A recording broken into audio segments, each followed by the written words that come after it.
This is a very long episode.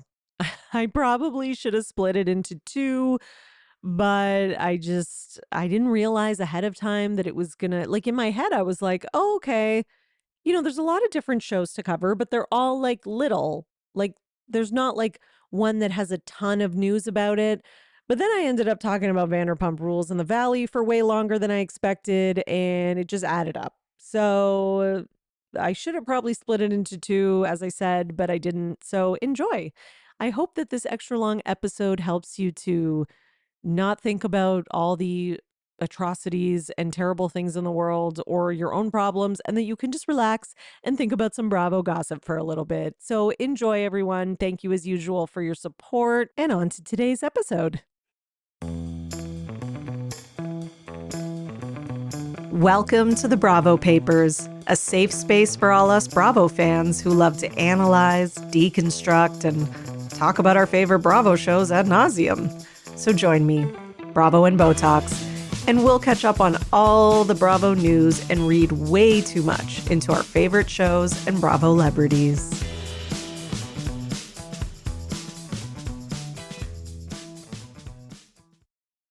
Hello, everyone, and welcome back to another episode of the Bravo Papers, Bravo Weekly News, here with your host, Emily, also known as Bravo and Botox. And I got some stuff for you today, for sure. And my favorite thing about the news this week is that it's petty. There's a lot of petty stuff this week, and I love that. So for me, this is, I was looking at these stories and I'm like, this is one of my favorite weeks in terms of like just what the actual news is. Because sometimes it's like a week where everything is like divorce and, you know, people like moving out and domestic violence and like stuff like that, and it's like, whoa, it's really heavy. This week there's always a couple heavy things, but most of it is like petty kind of drama and stuff like that, which I personally live for. Okay, that's the stuff that I like to sink my teeth into, and there is no better place to start than with some Vanderpump Rules news. Okay, because Ms. Katie Maloney is clapping back at Sheena. And this was probably my favorite piece of Bravo news in the last week or so, because it's light, it's petty, and it's entertaining. And I just love the fact that Katie gave us like some inside scoop from kind of like what went on during that season 10 and the whole Mexico trip. So I talked about this last week on my news episode about Sheena, um, you know, talking about like in her book and on her podcast about just how she was like so hurt, that Katie wouldn't like give up the hotel room at the resort for Sheena's wedding to Brock in Mexico. And she had offered to reimburse her. And then Katie had responded and had written a comment and basically was saying like, I can't remember exactly what it said, but I did talk about it on last week's episode, but she basically was saying, well, we both know the truth of what happened, and, you wouldn't want me to say it. And then people were kind of like, what is the truth, Katie? Can you tell us? And she gave a little kind of, you know, what's it called? Teaser that, you know what? I'm going to talk about it on the Disrespectfully pod. And now here we are. Now, before I get to that, there was one more thing from Sheena in between those two things, and I want to go in order.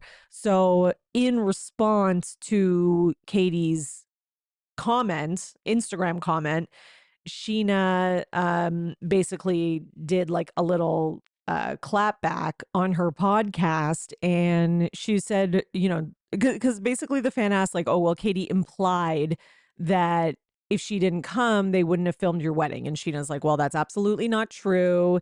And, they would have filmed the wedding, and Katie wanted to be there. She wanted to come to Mexico. Da, da, da. Okay. So we're up to date now. Okay. And now Katie goes on her podcast, Disrespectfully, which, by the way, is a great podcast. I don't listen to it all the time, but I do listen to it sometimes, and I think it's good. Like, I think they have a good thing going. And she addresses all of this and gives us quite a bit of detail, including breaking the fourth wall and explaining what actually went into the whole, you know, Mexico debacle. Now, normally on the show, I don't play like the direct clips, but in this case, I think we need the clip. Mexico. And it wasn't because I wouldn't get paid or I'd miss out on like they were gonna have to film me regardless of whether I was in Mexico and I was gonna be in that episode. Like I was paid per episode. So I was getting that episode no matter what. Sheena for months was panicking because Bravo told her they were not going to film her wedding. They did not want to film her wedding. Everyone was going, and I know production was freaking out because like half the majority of the cast was going to be there. And like, what were they going to do? Were they going to have to ask some people to stay back? Who knows? But when Sheena and I ended up having all that drama, we were driving back from Havasu, and one of the producers was like, "So here's the thing, you have to go." He's like, "I have needed like to like work with Bravo about like not losing the cast." He's like, "But I sold them on filming Sheena's wedding because I sold it as there's going to be two trips happening. Like you're going to go on a trip still. I got to bring Christina Kelly with me, and then we're going to film the wedding. So it's going to be these two trips happening like at the same time." That was how they were able to like get Bravo to agree to go to Mexico. So I was like, all right. I was like, well, someone got to tell her this because like I feel like if I'm just really pushing to go, that it's just going to be weird. I don't want to go. I would rather stay home and pick my fucking nose. I was about to Then say, go see what? Just go watch my ex and Raquel make out. Like, please, and just be around a bunch of people I can't stand. Like, why? I was going to say that kind of surprises me that she would say that in the book because she knows why you were there, She but maybe doesn't know. So she I doesn't. never. So This is she the thing. I doesn't never know. told her. I wouldn't Got want to it. be like, well, guess what? The only reason why their camera's here is because I'm here. Because like, also that makes me sound like a fucking asshole. But like, literally, Lala was in the car with me when they told me this. If she wants to corroborate, but yeah, that was like how they got the camera. So, and you know what? Here's the thing: I am good at my job. I don't speak about this shit. I don't spoil behind the scenes stuff. I don't make producers' life hard. That's why I've never been demoted, unlike Tina. So like, I'm better at my job than you were. But like, and I didn't want to be an asshole. I believe it or not, and I feel like an asshole now talking about it. But like, if you must know, you must know. And if she wants to keep going on podcasts and like being like bitchy about it and pretend like I'm forgettable. She was talking about me on another podcast. I'm forgettable. Go on, girl. I don't care. She asked me for she was talking how she wasn't gonna send me her book. I don't want your book. You asked me for my address last year to send me some bullshit in the mail. I don't want you to know where I live. How about that? So you see why we had to listen to that. Because I couldn't live knowing that any of you listening didn't get to hear it because it brought me so much pleasure. It was delicious, honestly. Like, and you know what? This is what Sheena needs. Okay. She's so delusional and so like on her own planet. It's almost like there's only so long, and I get why Katie did this, and I get why other people would do this too in response to Sheena's because like she's so delusional and in her own world. It's like sometimes you just have to knock her back into reality, and I don't know if this did it. I'm sure it didn't because I think she's maybe too far gone in terms of being delusional. But listen, there were some truth bombs in there that I think needed to be said because the whole thing about her being demoted, Sheena talks about getting demoted, I think in the book. I'm pretty sure I saw people like I didn't read the book, but I saw people talking about it or read people talking about it and speaking about how she had been demoted. And I remember seeing, I think it was a Reddit post and people talking about how they felt kind of bad, like, because, Sheena was on the show for so long and kind of started it. And they felt bad about her being demoted because she always put so much into it and all that kind of stuff.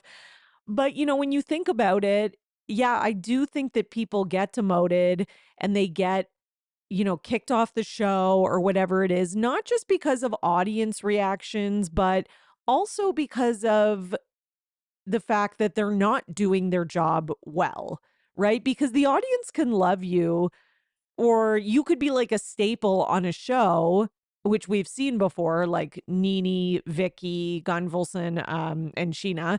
And you could still get fired or demoted because it could just be as simple as you are too difficult or you're making productions' lives difficult. you're talking too much about the show. Like in Sheena's case, you know, she's like giving stuff away. She's, you know, flapping her gums all the time about what's going on, making headaches for production when she shouldn't be. And again, I guess that's kind of their way of like, quote unquote, punishing you or putting you back in line, is to be like, okay, well, you know, if you're going to keep doing that and you're going to keep talking about it and you're going to keep breaking the fourth wall and like ruining what we're trying to do, then yeah, we're going to demote you so that you can't do that as much. And I could see that. And it is hilarious if you watch the clip because Katie looks right into the camera and she goes, "That's why I never got demoted." And like you, right? And oh my God, I just loved every second of it. And listen, the whole idea of like production not being able to convince Bravo about Mexico, like I believe it. I totally believe it because bringing the entire crew and production team and camera people and sound people and on a plane to another country, the amount of just like red tape and stuff that probably as a network they have to go through, not to mention the costs you have to pay for all those people. You probably have to pay like security, like there's just all sorts of things you have to, the cast, you're paying for their flights. Like it's just the list goes on and on. So, or at least maybe they pay for a portion of the cast flights. I don't even know. The list goes on and on. And Sheena's already had a wedding on the show. So, and people didn't even like Brock. People didn't even like Sheena that much. And on top of that, people really didn't like Brock. So yeah, I can understand why Bravo was like, listen, we just don't think that this is something that the audience is interested in, right? So the only reason we would spend all this money and go through all the headaches to go on this trip to film would be that we're going to really get something out of it that's good for the show. And you have to remember that at this time they didn't know they had Scandival. You know what I mean? At this time they were just filming it, and their biggest storyline was the Schwartz, Katie, Raquel thing, which did involve Sheena, but it's not going to be like explosive or entertaining if Katie's not there, because the whole reason that's even like a thing is because Katie's mad about it, right? So it does make sense that the only storyline that's actually like, you know, really, I don't know, like fruitful for them at this point is that storyline. Right. So if Katie doesn't go, all they've got is Sheena's wedding. And like nobody really cares about that, especially because this is her second wedding. Okay. And especially because we all don't like Brock and they were already married. Okay. It wasn't even like a real getting married. Okay. We all like, I think, I don't know, did we find that out later or was that before? I can't remember, but I think that, yeah, I can't remember. But either way, they weren't even really getting married. So yeah. And I mean, Katie revealing all this, like how embarrassing for Sheena. Because not only does this kind of like debunk her whole sob story about, well, not sob story, but her kind of side of the story in terms of like Katie, you know, Katie wasn't being agreeable and she was ruining my wedding weekend and I didn't want her there and da da da. It's like she didn't even know that, you know, if it wasn't for Katie going, her wedding wouldn't have even been filmed. And on top of that, it totally kind of goes against everything Sheena said in her book about this topic. And it also kind of debunks what Sheena was trying to say about being demoted. You know, because she had this whole like I was saying, sob story in her book about being demoted. And now it's kind of like, yeah, you being demoted, it's not like you're not really like a victim of Bravo and production in that sense. Like that's kind of your own fault because you were doing things that were pissing them off and that's why they demoted you. So what a huge just blow to Sheena. Now, I don't know if Sheena sees it that way. I'm sure she's bothered. I know that for sure. I know for sure she's bothered. Do I think that she somewhat believes some of her own kind of delusions? And do I think that maybe, she could kind of like convince herself that that this isn't true or whatever. Maybe. But I do think that inside she knows that, oh, like maybe I should have just kept my mouth shut kind of thing. Now, just to add more humiliation cherries on top of this Sunday that we are getting from Katie and Dana, her co host on Disrespectfully, Dana had her own thing to say in regards to Sheena. So I guess that like she wasn't intending on speaking on this, but there was a TikTok made that this girl made, I guess, about a part of Sheena's book. Okay. I mean, Sheena's book is just causing all sorts of shit to happen. So basically in the book, Sheena says that she was at like Coachella or wherever they were, where she ended up making out with Dana. Okay. And, the reason that this is kind of spoken about is because I guess later Brock is like, Sheena tells this story about Brock being mad that she made out with a girl, the girl being Dana, right?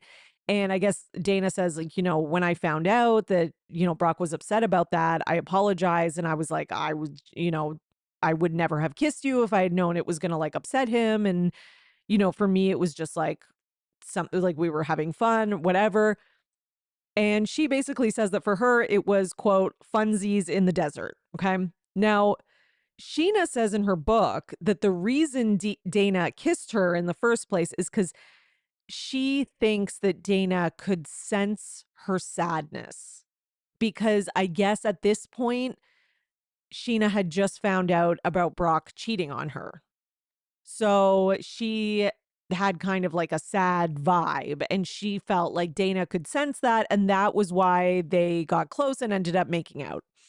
Dana says no, that's not true. And the reason Dana heard about this, she wants to clarify, is because this girl made a TikTok about it and she kept getting tagged in it. Okay. So again, who knows? Maybe she read the book. I don't know. Whatever. I don't care either way. So basically, Dana's like, no, I was just like having fun. For me, it was just like having fun in the desert.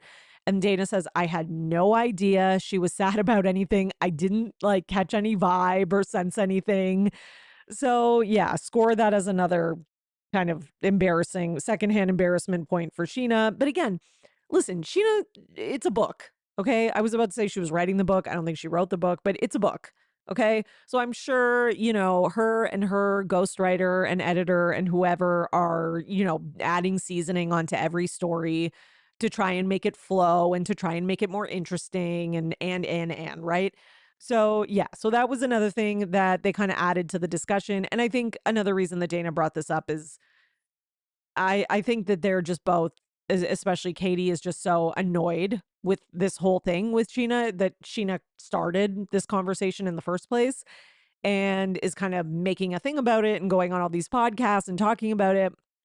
And the other thing, like how Katie said she's going on Gia Judice's podcast and saying that Katie's forgettable or whatever. And, I think she's just pissed. And I think Dana's pissed for her friend. So I think they're like, you know what? The gloves are off and we're going to say what we want to say. So yeah, and listen, I appreciate that. Now, Lala is also kind of responding to Sheena and all her mess from recent time because I think I talked about this last week on the podcast, but Sheena was kind of saying like, oh, Lala didn't really like make a big deal about my book and she didn't like, she just like took a picture of it and tagged me and stuff like that.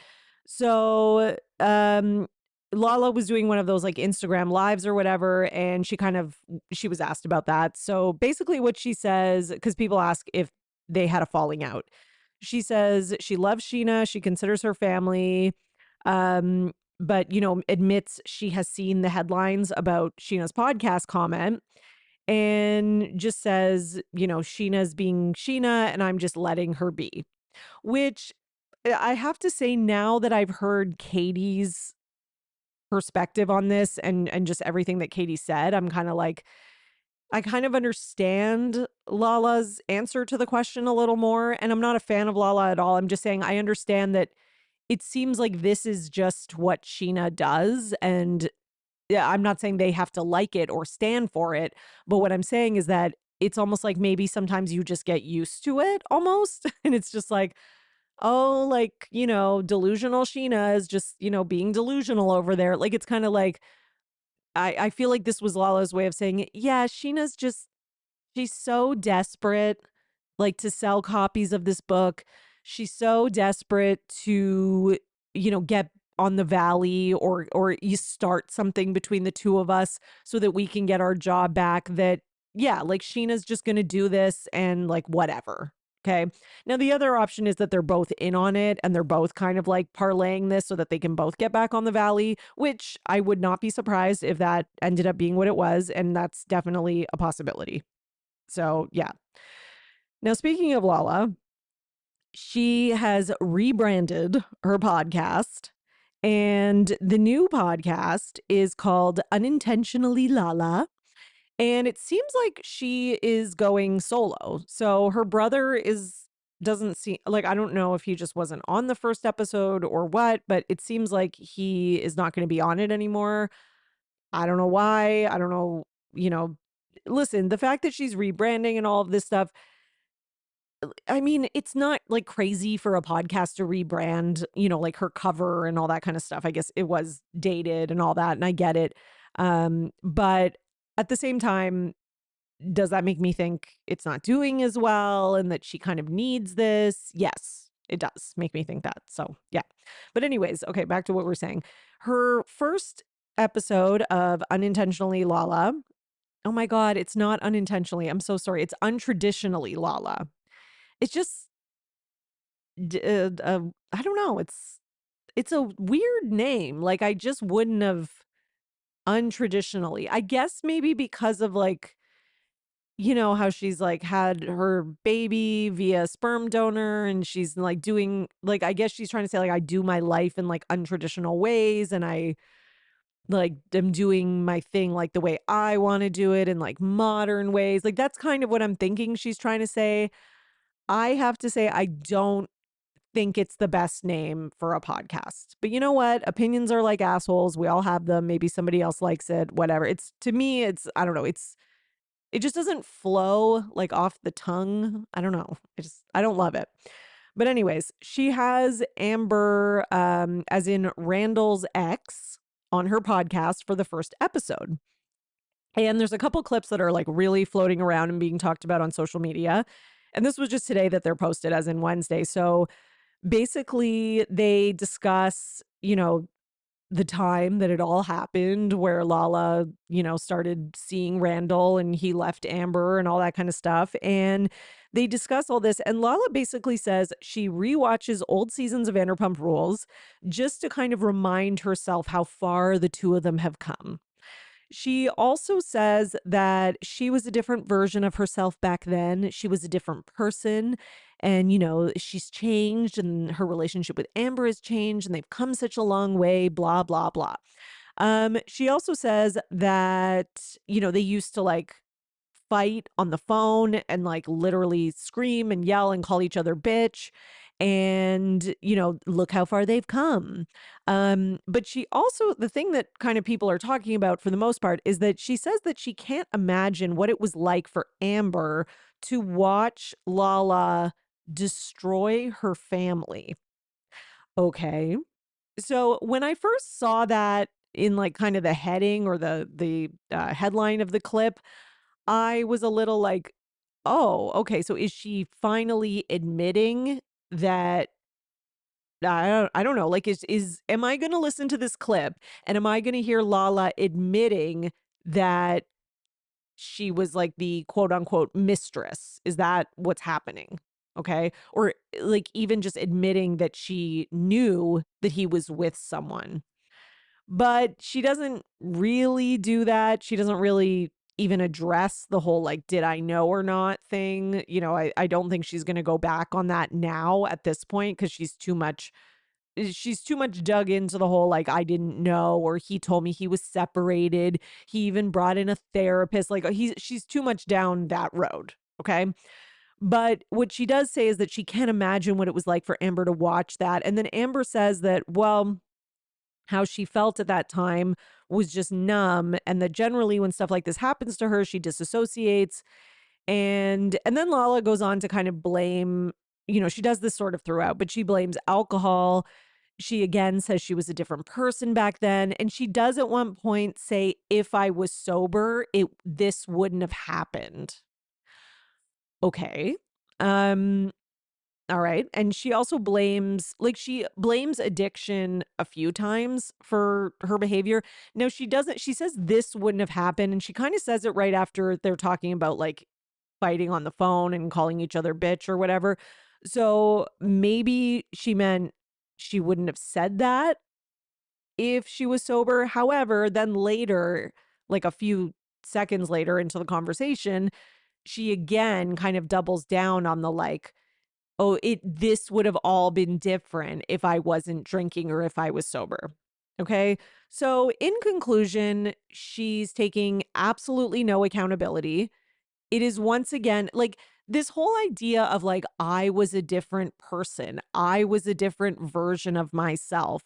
I was not sober. I was deep in addiction. Those are all kind of like covert ways of avoiding any sort of responsibility, right? There's like, to me, there's no real accountability taken.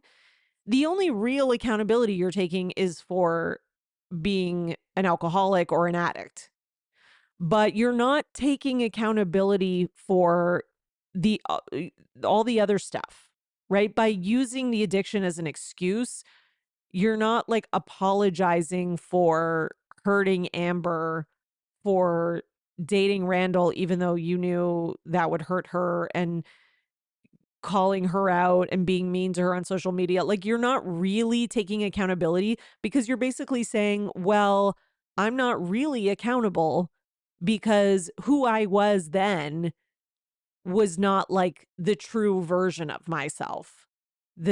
Or like I was in a different like era at that time. Right. So it's a way of like almost disassociating and not really taking accountability. Instead of just looking the person in the face and being like, I'm so sorry. You know, I acted like an asshole. I was selfish. I was this, I was that. You know, I regret it. Like it just, you know what I mean? Like she just consistently blames alcohol and being a different version of herself and all this kind of stuff. And it's like trying to say that she rewatches the show is like some way of like paying, some sort of like penance for what she did. Like I'm just not buying this. I'm really just not buying this. So the untraditionally Lala and the rebrand is really just the same Lala, again, rebranded. There's no real change here, in my opinion. Okay. Okay, let's go into some quick Valley news because, the Valley's kind of interconnected at this point.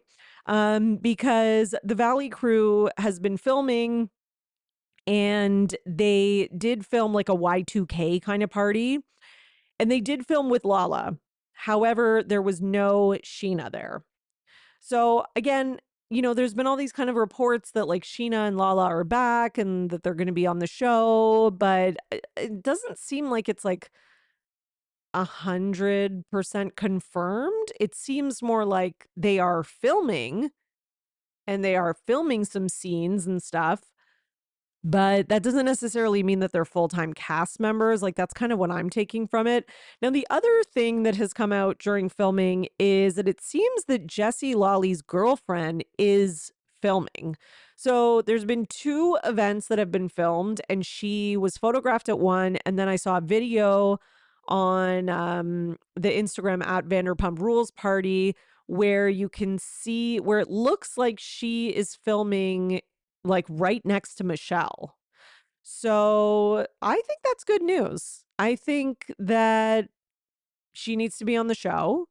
And I think Andy, I think quite frankly, I think Andy scared the shit out of Jessie at that reunion. And I think Jessie talked her into it and was like, listen, this is my career and this is like becoming a thing for me and whatever. And I need you to be there. And and he probably did the whole thing that Andy does when he's trying to talk a housewife who's walked off the reunion set to come back on stage. It's like you got to get out there so that, if you're not out there telling your story, they're going to tell it for you. And you want to defend yourself and da da da. Like, that's probably what Jesse did. And I think Jesse is sly and smart enough to talk her into coming on the show. I have a bad feeling about it. I'm going to be honest. I do think that I think Jesse had a really good season too. I have a feeling, I don't know. I just have a feeling that bringing this girl on is going to be bad for him. I don't know why. I've only seen pictures of her, but and I'm not like just judging it from pictures and stuff, but from the little things that have been said, I kind of have a bad feeling about it. So I don't know. This could lead Jesse back into his like not that he never ever fully came out of his villain era, but this could lead him like deep back into that like season 1 villain era. Michelle might get the redemption that she has. I mean, I don't think anyone's going to be like, standing Michelle or anything, but I think it could give Michelle a little bit of I don't know, a little bit of a break from the audience critique. I just have a feeling about that. Okay. Next, we should go to what should we go to? I think we should talk about Real Housewives of Salt Lake City because they premiered this week. Great season premiere for season 6. And of course, as comes the season, so does the drama on social media. The Salt Lake City ladies have been doing some interviews and some press, and we got a little bit of tea here. So let's start with Lisa Barlow. Lisa was not in the premiere episode. And, the word on the street is that if I remember correctly from that time, and a lot of people have been bringing this up on Twitter, is that she was renegotiating her contract and maybe holding out for more money or something like that. But yeah, so she is in some interviews and she's kind of like responding to how much the women talked about her on that initial first episode. She does talk about, the lawsuits. She says that she and her, tequila company have been in business for like 18 years. And she says, you're going to have lawsuits. All of our lawsuits are dismissed. You can Google it. Okay. So, and again, this is the kind of thing that like, even if you do Google it and you find that they are all dismissed, it, they could be dismissed because, maybe you made some sort of like under the table kind of deal or something like that, or maybe you were doing something shady and just like kind of settled that debt or whatever. Like, I don't know. It doesn't necessarily mean that they were dismissed. Like, it's not like every single one of them, well, maybe they are, I don't know. But it's not necessarily like every single one of these was just a bogus lawsuit and none of them have any merit to them. Maybe some of them were like that, but it's kind of like if you have a lot of lawsuits, it's like, okay, there must be something going on. I don't know. It's like usually where there's smoke, there's fire. But the other things that Lisa said were that she was, really disappointed to see everybody talking about her on the premiere episode, but that she was pleasantly surprised that that Heather was sticking up for her.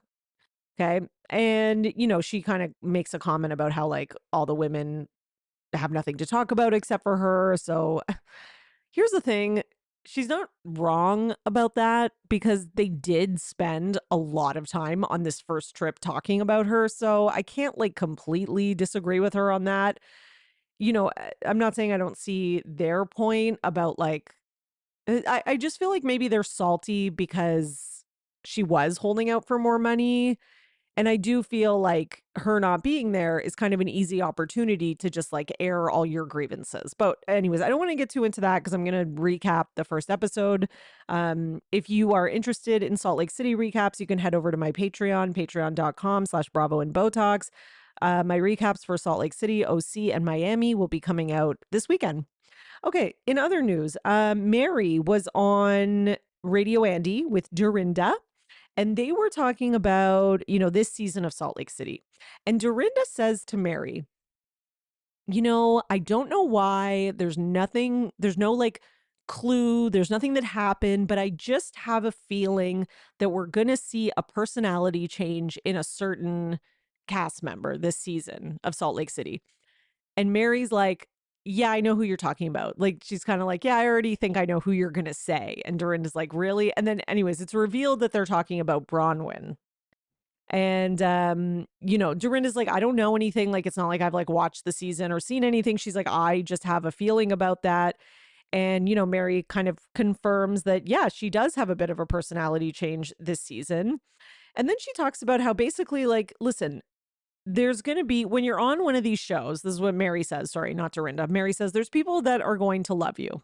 There's also going to be people that are committed to not liking you. She says, it doesn't matter what you do, even if you have like a season with like a breakthrough and like all the, you say all the right things or whatever, she basically says there's going to be people that aren't going to like you no matter what. And she says, and that's okay.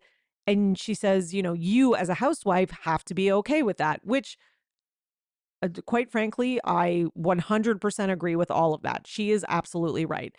And I do think that the housewives who are in a constant panic about the audience liking them or not liking them or whatever are usually the ones who are the worst ones. Like they're usually, even if they start strong, they end up kind of drowning because they're just too consumed with that and they're not really like authentically themselves. And it usually ends up getting them fired, ironically, or it ends up just blowing up in their face. Great example is Brynn Whitfield from RHONJ. She was so concerned like with how she was viewed. And because she was viewed mostly positively, she was like just basking in that. And then when she got any sort of negative feedback, which she didn't even get a lot of in her first season, it was like she could not handle it. And, and I think that did kind of contribute to her trying to manufacture stuff season 2 and, kind of make herself look like, the victim in the whole like Uba situation. And, it ultimately kind of led to like not just her downfall, but like the whole show, as far as we know. So Mary says that basically, Bronwyn, you have to be okay with people not liking you. And she says, quote, she's not okay with that. She wants everyone to like her. Okay. I mean, that is, yeah, that, like I just said, that can be very dangerous, sticky kind of situation. So, I don't know what, I've only seen the first episode, like all of you. And little spoiler here for that first episode, Mary and Bronwyn seem to kind of be like on the same page about some of the stuff that they say about Lisa. But, I do think that Mary, as harsh as she can be and as direct as she can be, I do think that she is, maybe this is an unpopular opinion. I do think that she is sometimes like even flexible or more nuanced than some of the other ladies. And, I do think that even though she does have things to say about Lisa in this first episode, and even though she does agree with Bronwyn, I also still don't think she's the type who's like, well, I agree with Bronwyn. Lisa did something to me and I don't like it. So I'm firmly like 100% anti Lisa and like Bronwyn and I are on the same team. Like, I just don't think that's how Mary operates. I think Mary could agree with Bronwyn about that, but still see, some of the ways that maybe Bronwyn is like using the Lisa situation to her own advantage or trying to, please the audience too much or whatever. Right. Like, I think I can kind of see that even just from this interview.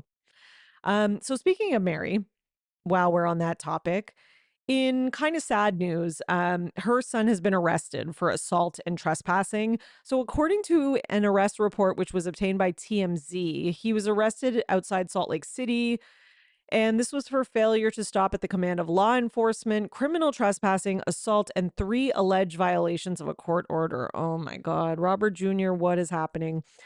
Apparently the police responded to a domestic violence call after Robert Jr. allegedly tried to break into his father-in-law's home via the dog door and assaulted someone on the front lawn.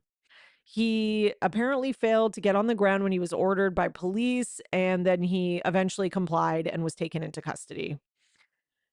Ugh, like, oh God, like, it's just, I I am wondering if breaking into his father-in-law's house, I'm wondering if that has some relation to, I don't know, try like it could either be that he's maybe him and his wife are on the outs and he was trying to like get to her to I don't know to what. I don't want to like, you know, accuse him of anything. I don't know the details.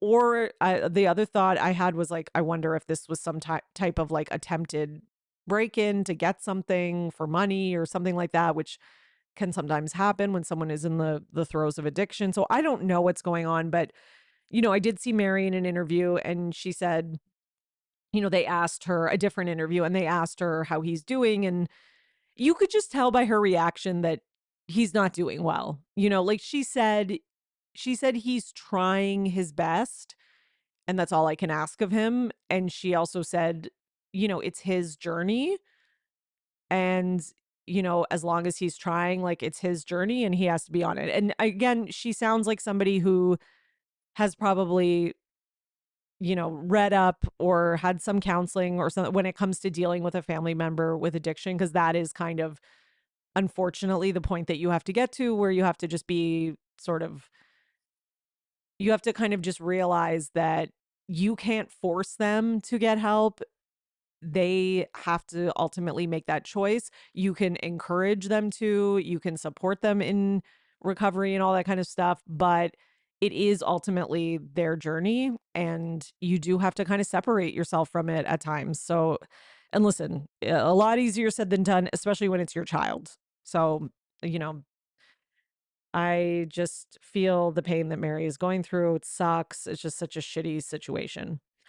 Now Meredith was also doing some press interviews, and one thing that she said that I thought was noteworthy was that she thought that the cast trip did turn into a pile-on against Lisa Barlow. And she explains that she defended Lisa as much as she could, and she adds that some women were stirring the pot between them because they know she and Lisa are stronger together. So it seems like Meredith thinks that the women don't want Lisa and Meredith to have a strong friendship because together they're like a, dynamic duo and it's better almost to have them fighting. So that's maybe why people are kind of poking at them, which like that could be true. That definitely could be true. The two of them are kind of like the powerhouses of the franchise. And yeah, I could see that. I could see what she's saying. Now, that being said, it maybe isn't like in everyone's conscious mind, like, let's make sure Meredith and Lisa. But what it could be is just we're doing a gang up. We're trying to take down Barlow. And maybe we're not going to get as far as we want without everyone on our team. Like it's less about like, oh, I hate their friendship and more just about, but I guess that's kind of the same. But it's just kind of like, I just want everyone on my side. Because and again, I hope that this season isn't going to be like as much as like, I don't even always like Lisa that much. And like, I'm not like a huge Lisa fan or anything, but what I don't need is another like OC season where it's like everyone versus one person. Because one of the things that I've always loved about Salt Lake City is that it's never like that. Like it's usually, besides the Monica thing, but that was like at the end of the season and it was like one episode. Like it wasn't like the whole season they were like plotting to take her down, at least on camera they weren't. But what I don't need to see is just everybody trying to do like a Lisa Barlow takedown. I just we need more, you know, we need a more of a mix of conflicts. Again, I have high hopes for that because it's Salt Lake City and they're good at doing that. Meredith also opened up about her friendship with Mary. She says that basically, some of the arguments that they've had, she would have handled them differently if she had known kind of what Mary was going through with her son.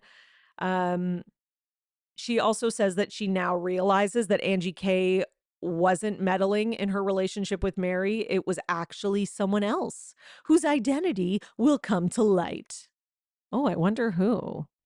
So it wasn't Angie. It's probably Whitney because Whitney is just like the messiest. Whitney is just trying to be messy and get in with everybody. So I just feel like it's a good chance that it's Whitney. Could also be Bronwyn. I could see it being Bronwyn because Bronwyn really kind of has it out for Lisa. So I'm going to guess Bronwyn or Whitney. Those are my two guesses. Meanwhile, on virtual reality, Angie was showing off her tequila, and Lisa Barlow commented and said, "Obsessed with me," with 3 heart emojis. I mean, it's kind of funny.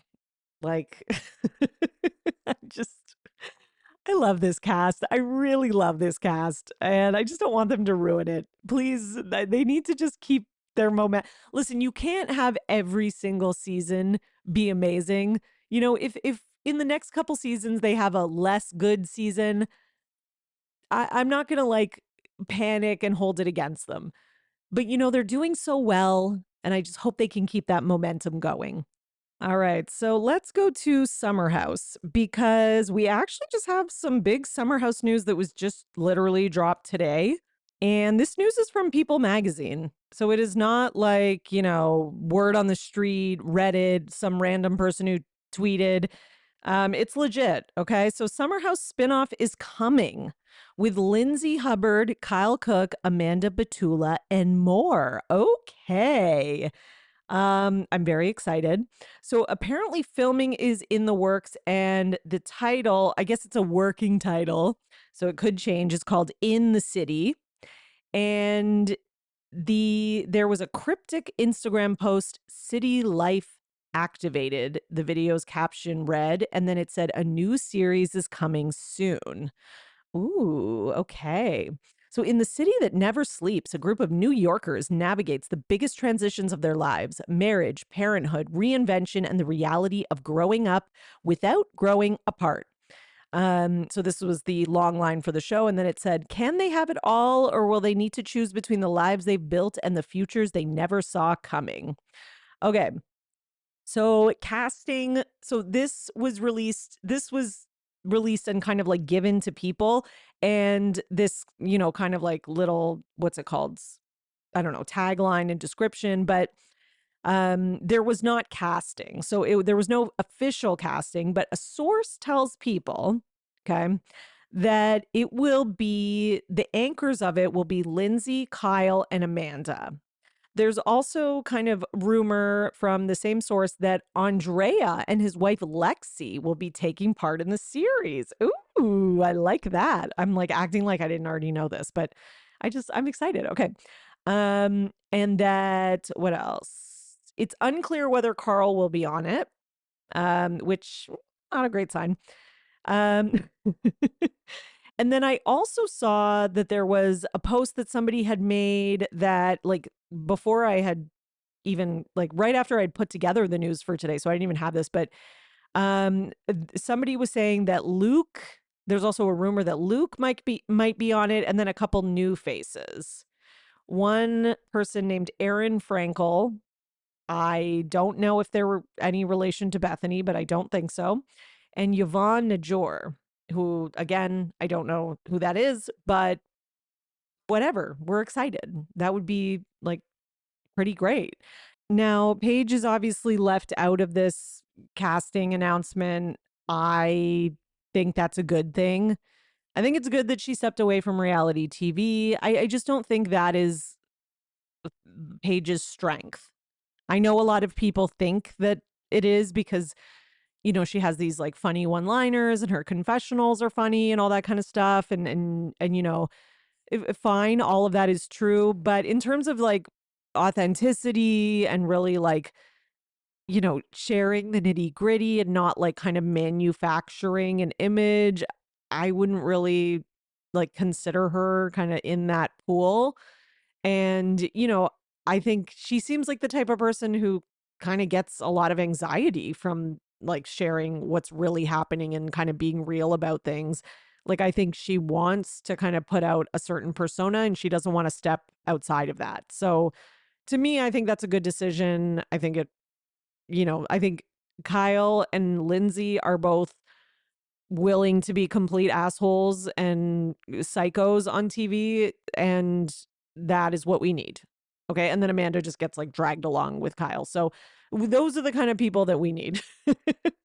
not people who are looking at reality TV as like the stepping stone to something else and then they can leave reality TV behind. More like people who look at reality TV as like, this is my career, So I will put it all out there because that's what I'm doing. Not people who are fearful of like, if I put it all out there, it might ruin all the other stuff I have going on, because that's not going to make like the best reality TV star. Okay. Let's go to Real Housewives of Atlanta because we have some Portia news. So Portia posted a kind of like cryptic Instagram story that says, "It's over. Thank goodness." Heart emoji, praying hands emoji, grateful. Now, she didn't really say exactly what this is in reference to, but, I'm kind of assuming maybe it means the divorce is finalized or I don't know, they've come to an agreement or something like that. I don't know. But Simon responded, of course, because he always responds. He's always got something to say. And he says, wait, where is it? He says, "Here we go again with Ms. 265.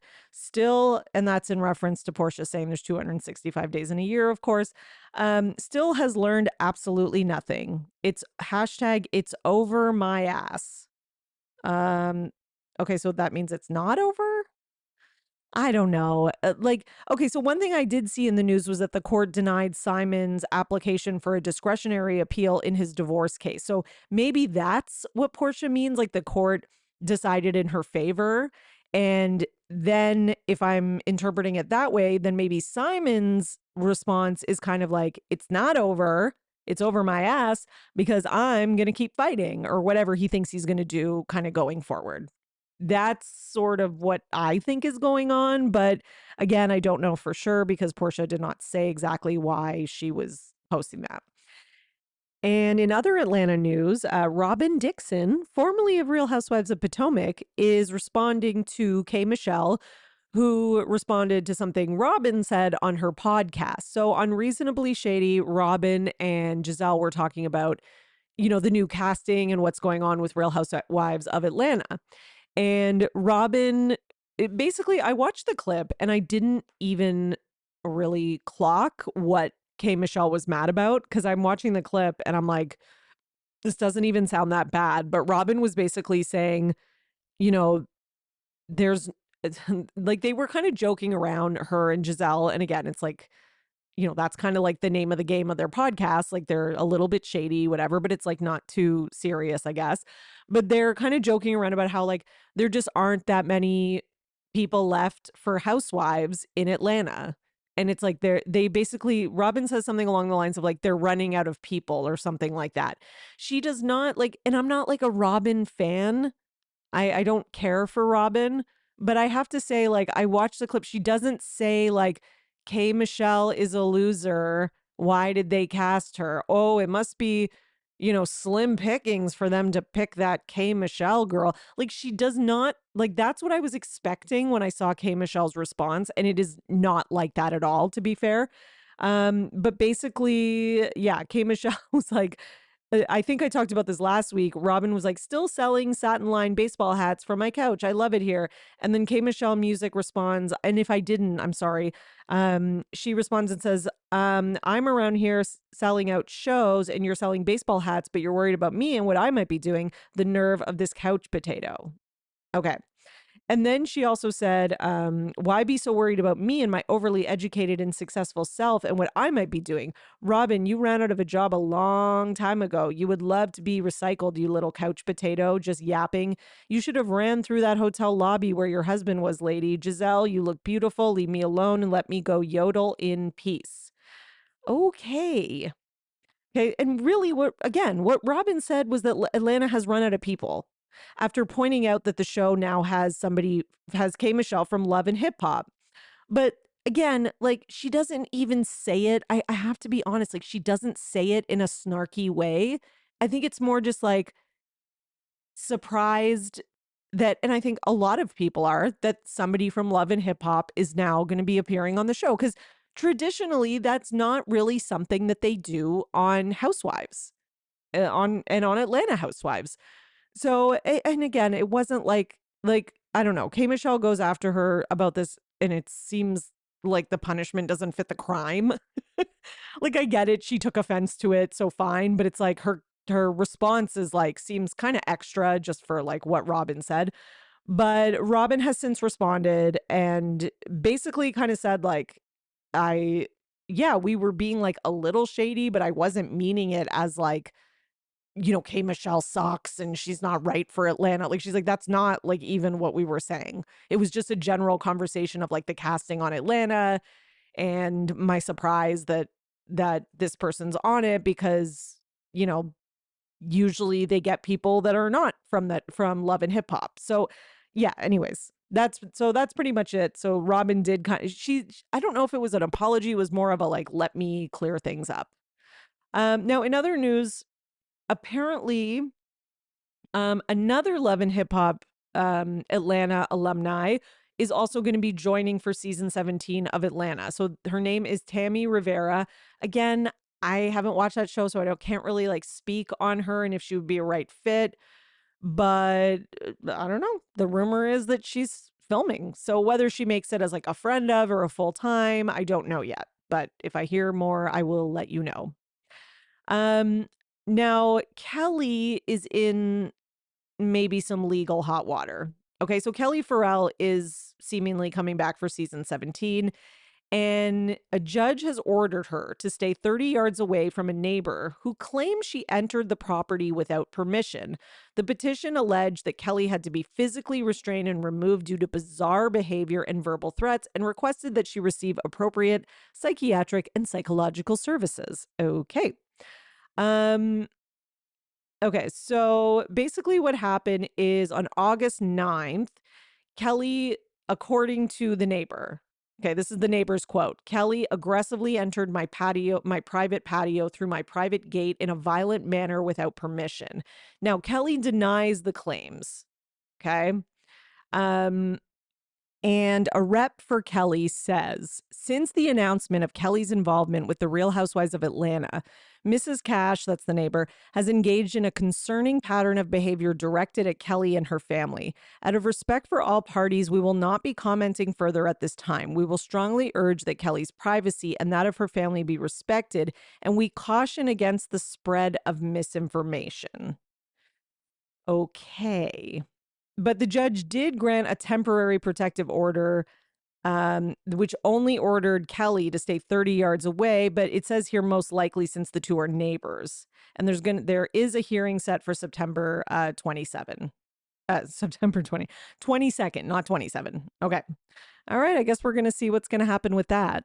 It's hard to say because sometimes when you have a housewife like Kelly who might have a legit issue with her neighbor, and maybe Kelly is acting a fool, but sometimes you'll get housewives who will use the like, oh, I'm just so famous now that like, people are just targeting me. And ever since I've been on Housewives, like, lawsuits are coming left, right, and center. And now everyone's jealous of me. Like, you'll hear that when really like you're not acting properly, or you're maybe you and your neighbor have never gotten along and you're arguing and who knows what it's about. Like they talked about something about like parking in a narrow laneway or some shit. Like, people have done such bad things to each other as neighbors for the smallest things. Like the tree you planted, the branch slightly goes on my property. Like, watch Judge Judy, right?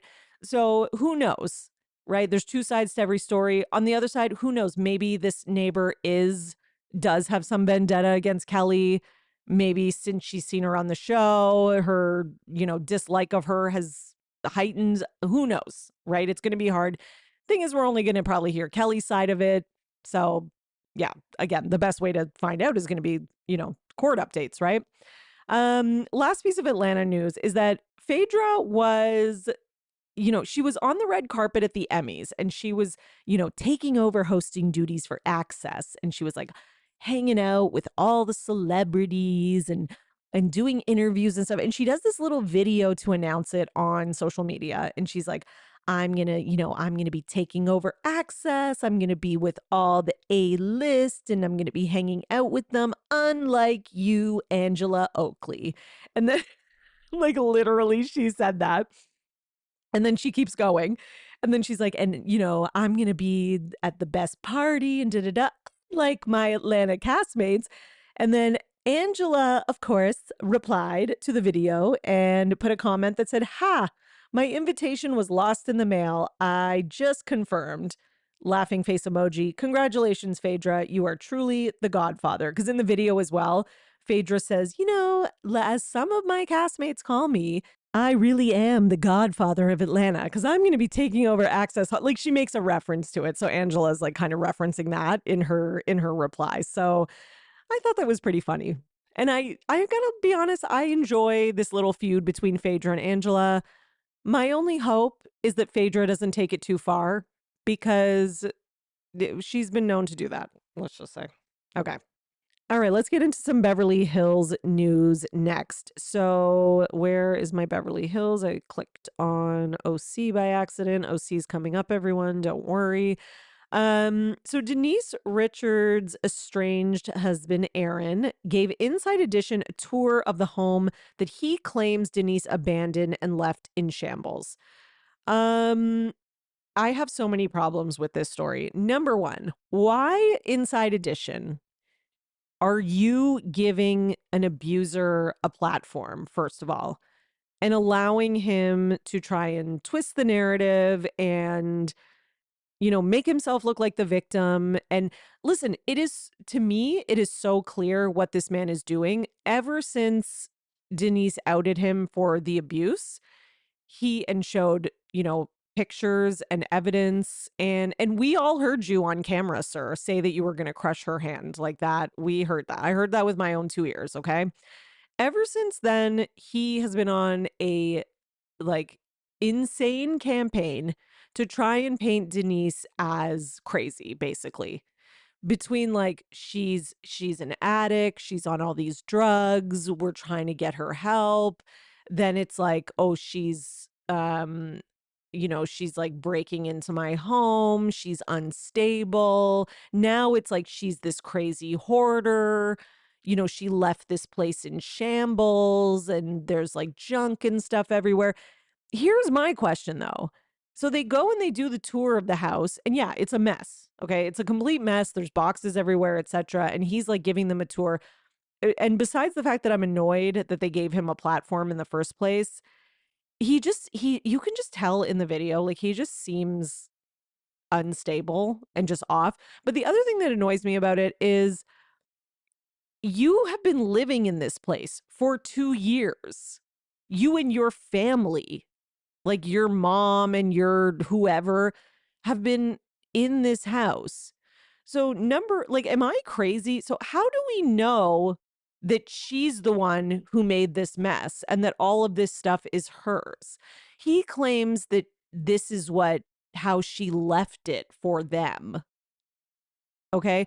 But also, you were there that whole time, so you couldn't like clean things up and organize.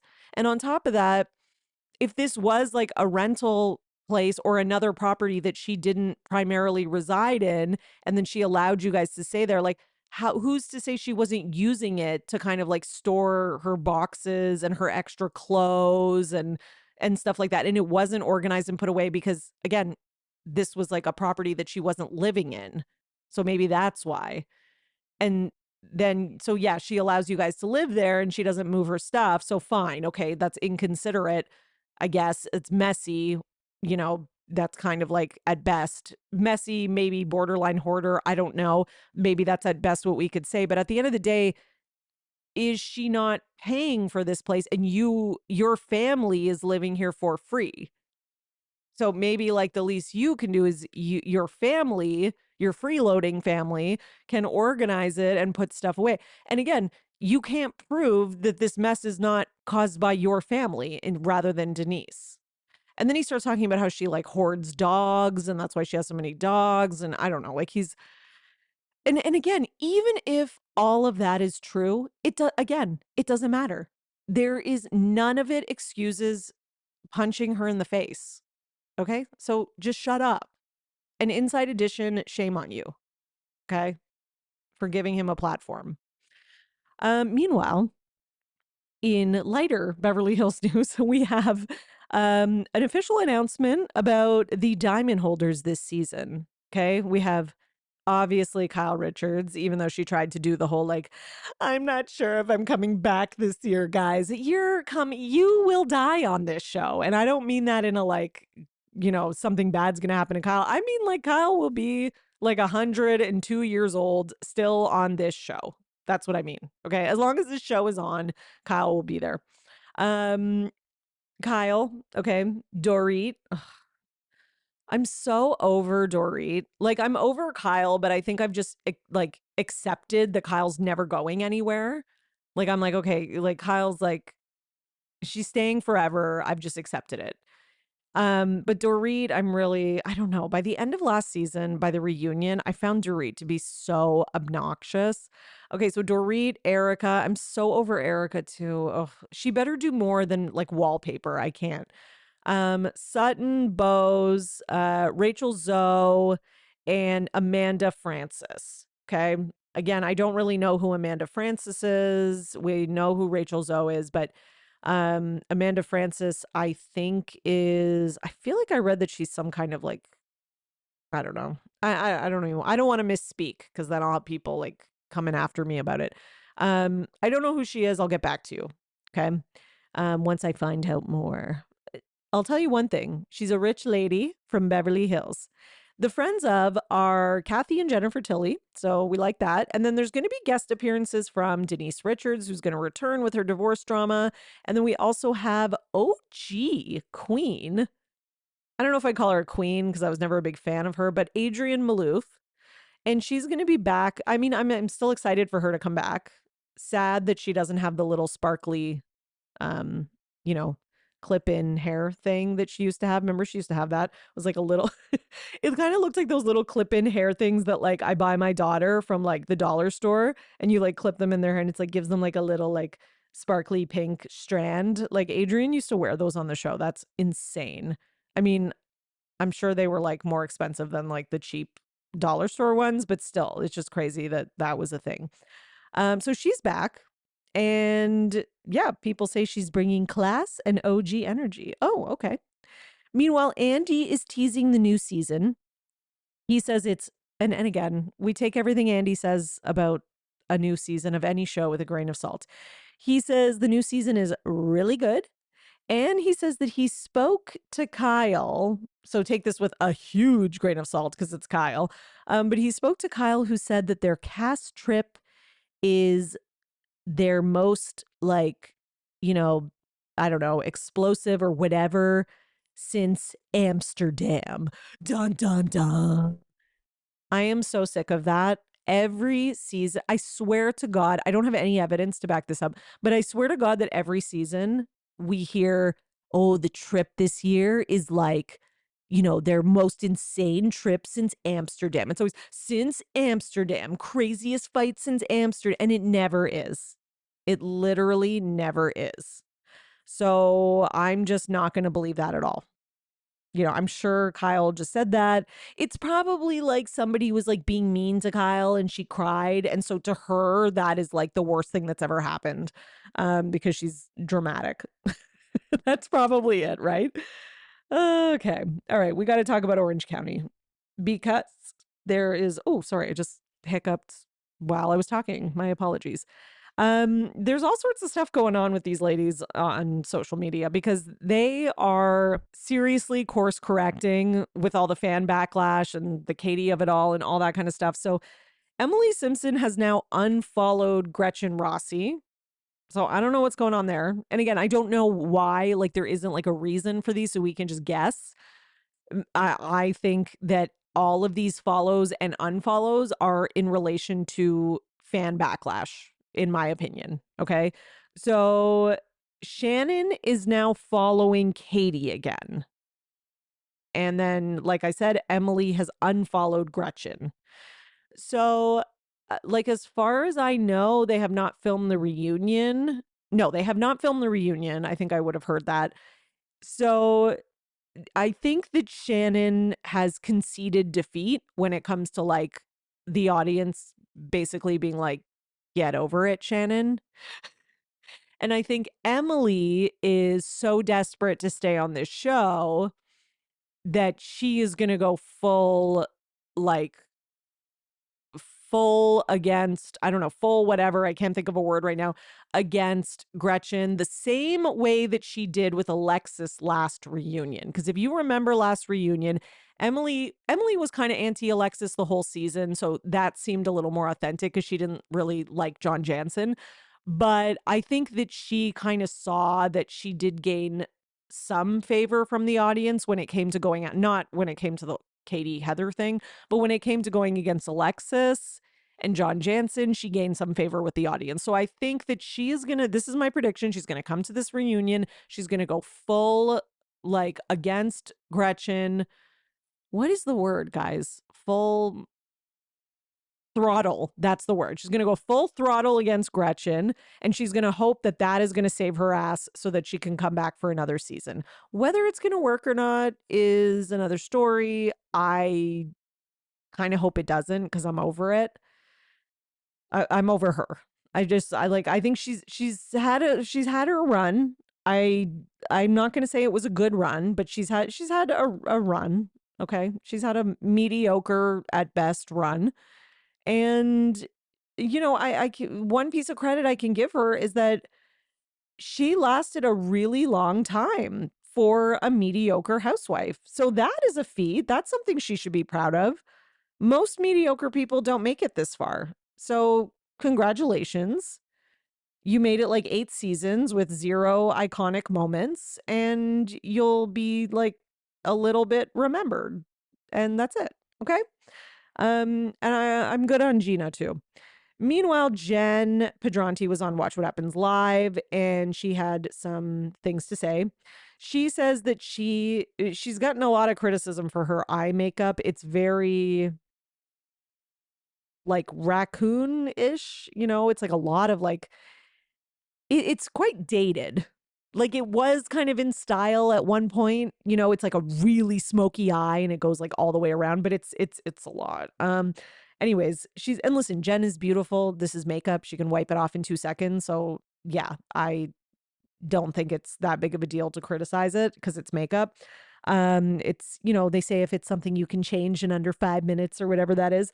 But yeah, a lot of people were talking about that. But Jen says that she is not buying all of Tamara's apologies, and she doesn't buy that they're genuine. You know, so she says, you know, she's supposed to be working on herself and this, that. But, you know, like, are we really seeing the changes? No, of course we're not. Like, the fact that you even entertain these conversations with her and believe her, like at this point, it's like, fool me once, shame on you. Fool me 9,000 times, shame on me. Like, I'm losing any empathy for you, Jen, because if you keep like letting her in and falling for it, it's like, it's kind of like I'm feeling that same way with Shannon. It's your own fault. Okay. And I have even less empathy because like you are crucifying Katie for much, much less and giving Tamara another, like, at least hearing her out, which you really didn't seem like you wanted to do with Katie. Okay. The other thing she said is that she's not surprised that Tamara is sending out olive branches to Katie. And, you know, she doesn't really elaborate, but obviously what she means is that, you know, Tamara doesn't really care about Katie and it's just manipulative and, you know, conniving on Tamara's part. And these are just chess moves. And she's correct. But listen, that being said, the joke is still going to be on you because it's going to work. And it already is. Because people are more focused on you and Gretchen and Gina and Emily right now. They won't be forever, but right now they are. And I know you're not going to like this, Jen, but I know you're probably not listening, but let's just pretend she is.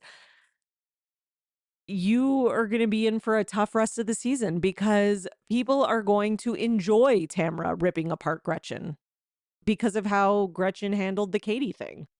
So now because of that, no one cares anymore. So like, and people are sick of and I do see people on Twitter, and for the most part, people are sick of Jen's anti Tamra crusade. And again, if she had played her cards right with the Katie situation, I actually think this wouldn't be happening. And I think people would still be more supporting her. So just saying. Okay. All right. Let's go to Real Housewives of Miami. Because Alexia was on Watch What Happens Live with Jen same night. And Alexia says that she was asked about Marisol and, was she hurt basically by all the stuff that Marisol was saying about Todd? She says, that's hard for me to answer, but basically that she was hurt by that stuff because, Todd was or is her husband. I can't remember if she puts it in past or present tense, but she says she'll always have love for him. So yes, that was hurtful to see all of Marisol's kind of comments about Todd at the, throughout the season. The other thing is that, I mean, Marisol's not wrong though. And as far as I know, last time we got an update from Alexia about Todd, it was that she was not with him and that she had gone full no contact. But again, even when she was answering this, like it didn't sound like it was like, oh, well, Marisol and I are like not talking and I can't stand. Like it just sounded like, yeah, like I'm not going to lie, was hurt that she was like talking about it in her confessionals and whatever. Okay, so then Alexia says that she's not Marisol's mouthpiece, obviously in regards to a fan question. But but then she kind of backtracks and she's like, and basically says that she is. And then Andy's like, okay, so you are the mouthpiece. And she's like, well, I have been in the past. She's like, but not this season. She's like, well, maybe a little bit sometimes. But, she's like, I'm just trying to like help her say the things that she needs to say because I know she has these thoughts and she's scared to say them. And then Andy's like, so you are her mouthpiece. But basically, I think, she kind of goes around and around, but I think her answer was kind of, in the past, I was more, and now I'm stepping back. And she says, you will see with Marisol this season that she speaks up more, which, yeah, she does. I do agree. She is speaking up more for herself this season. Still not like to the degree that of all the other ladies, like not even just Alexia, but all of them. But yeah, a little bit more. Um, what was the other thing? Oh, yeah. Alexia's asked why she was so offended by Gertie showing the text, but not that offended by the drink throwing from Julia. And she says that she actually was very offended by the drink throwing. And maybe we just didn't know how offended she was because of what was shown in the episode and we didn't see enough of it. And yeah. Okay. And, she's given that answer before. That's going to be the party line. That's going to be kind of what she's going to be saying at the reunion. And again, we can't prove that it's not true, but it does kind of seem like, well, she, like some of the OC ladies, is now course correcting because of the audience backlash, right? In other OC news, did I just say OC? I mean Miami. I'm so sorry. I got my shows all mixed up. Okay, actually there is no more Miami news. That was my only Miami news. Okay. So okay, but we do have other shows. So we have a little bit of Real Housewives of New Jersey news. There is constantly talk about, who's going to be on the cast? Are they filming? Is there a cast? Is the show coming back? Is it canceled? Like, and we can't get a straight confirmed answer from any reliable source. However, there did seem to be possible test filming happening. And in these pictures, I think Marge was included. And Teresa was asked about this.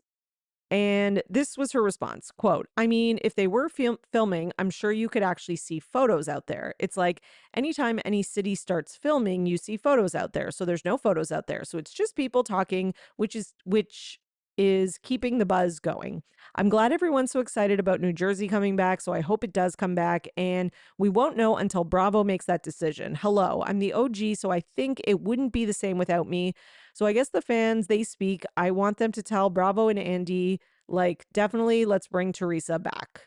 Okay. Then Bravo spokesperson says no official casting decisions have been made. Okay. Then she was on Jeff Lewis, and, he brings up that there were pictures, though. So since then, since that statement, there have been pictures of what is being called test filming.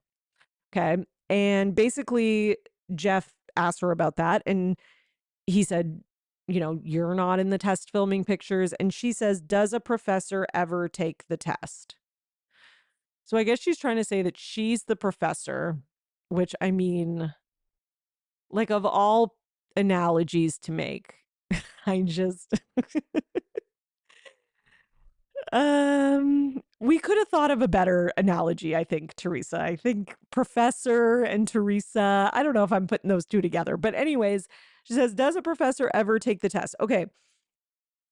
I get what she's trying to say. Like, she wouldn't need to be test filmed because she's an OG, and, they can always guarantee that she's going to bring it and have drama and.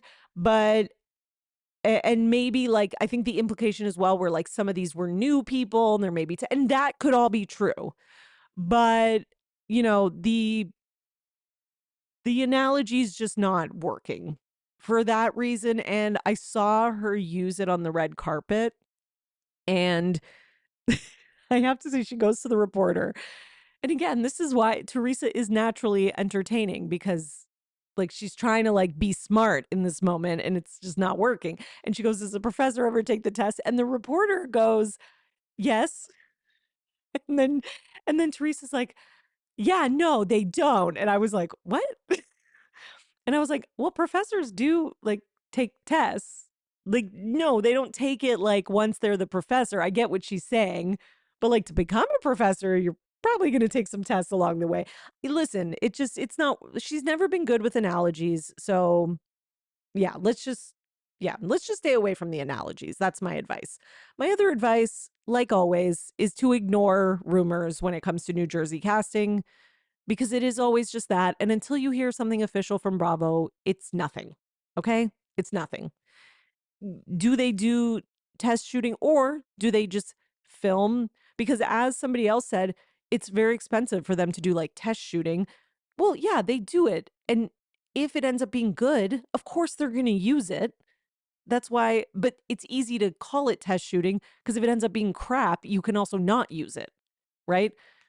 So fine, you can just call it shooting, I guess. I think it doesn't really matter, but it's still not an official announcement. So again, I'm still like, let's wait till we get an official announcement. And this is why every time there's a rumor about New Jersey casting, I don't report it here. If I was going to, I would literally have to report on it every single week for the last 7 months, because that is how many times there has been a different rumor. Whether it's like Melissa Gorga's back, Teresa's not, Teresa's back, Melissa Gorga's back, this person, all of them are back except Jen. Like, I have heard every iteration humanly possible. Okay. All right. Do we have anything else? That is it for New Jersey. Let me just make sure I'm not forgetting anything. Oh yes, we do have a little bit of just kind of general Bravo news, because Bravo released a tease for Ladies of London, the new reign. And Juliet, who was on the original Ladies of London and is now on Real Housewives of London, replied to the tease. And she said, LOL, the announcement drops on the day my episode of Real Housewives of London airs on Hey You. Coincidence? I guess not. I guess she's saying it's not a coincidence. Like, so is she saying that Bravo is kind of using her show on Hey You to promote their new version of Ladies of London?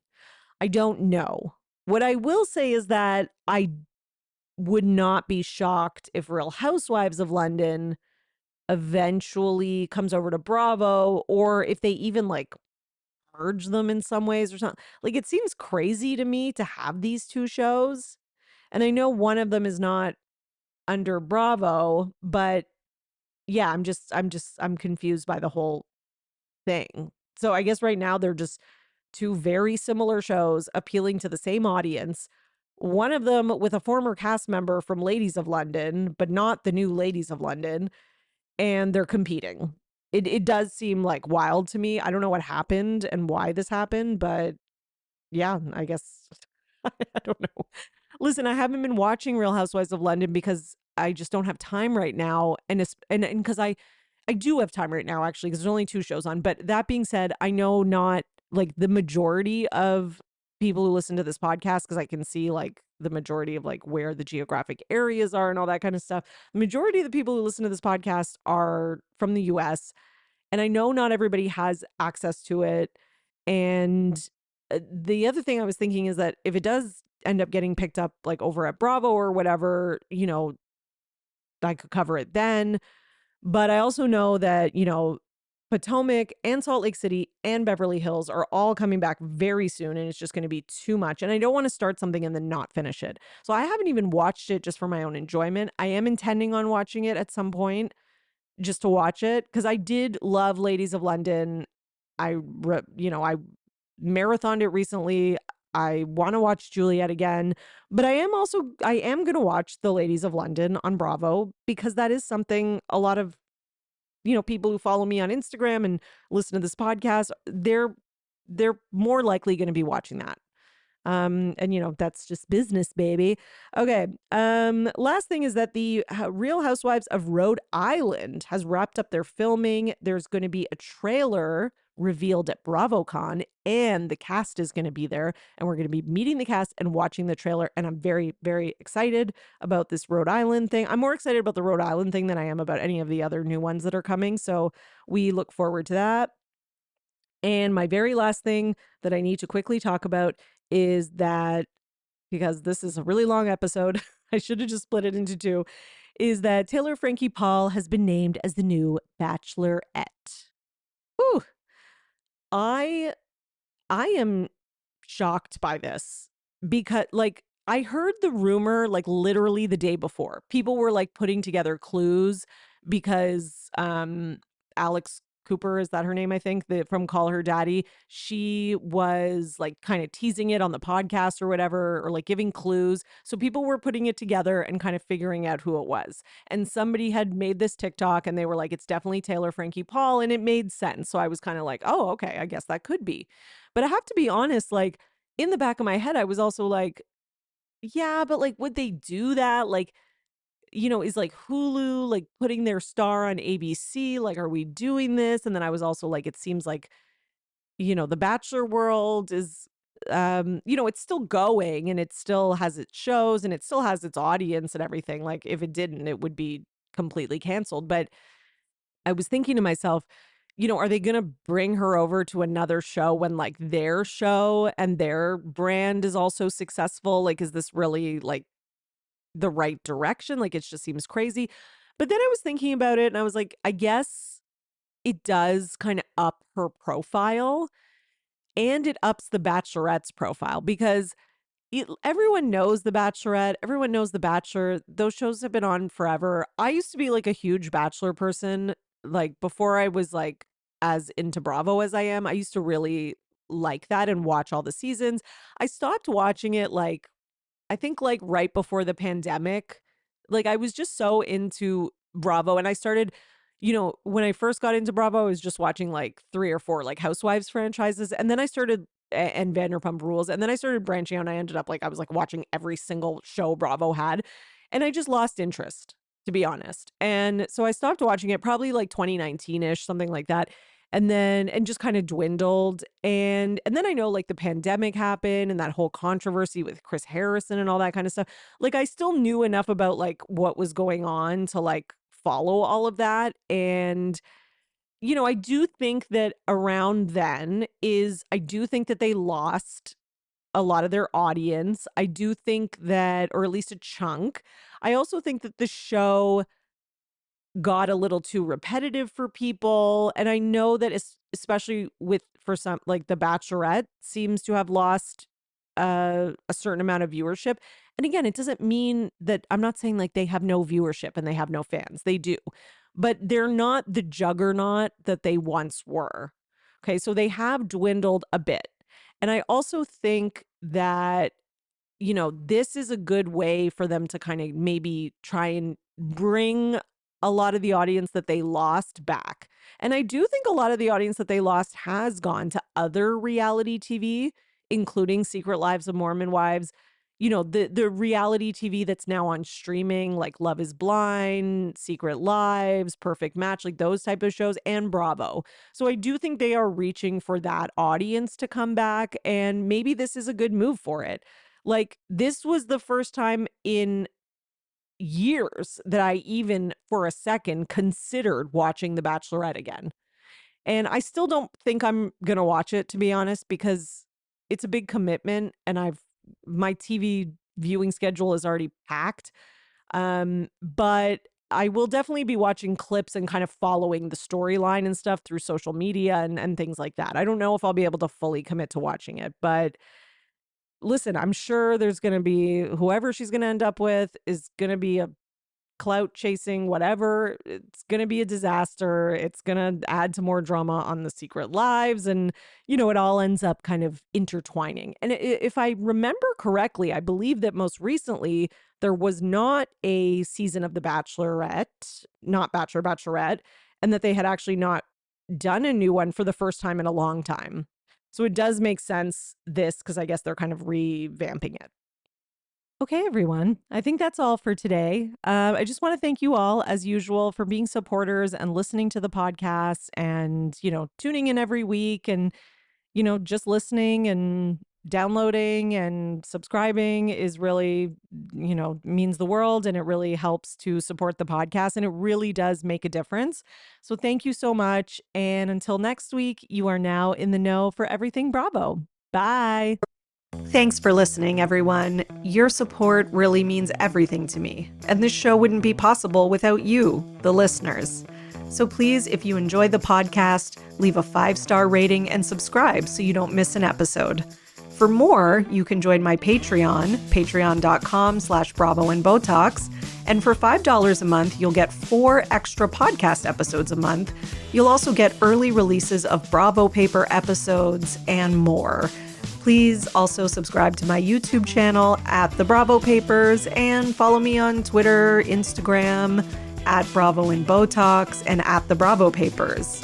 If you'd like to buy me a coffee, you can at buymeacoffee.com/Bravo and Botox. Send your love through some much needed caffeine.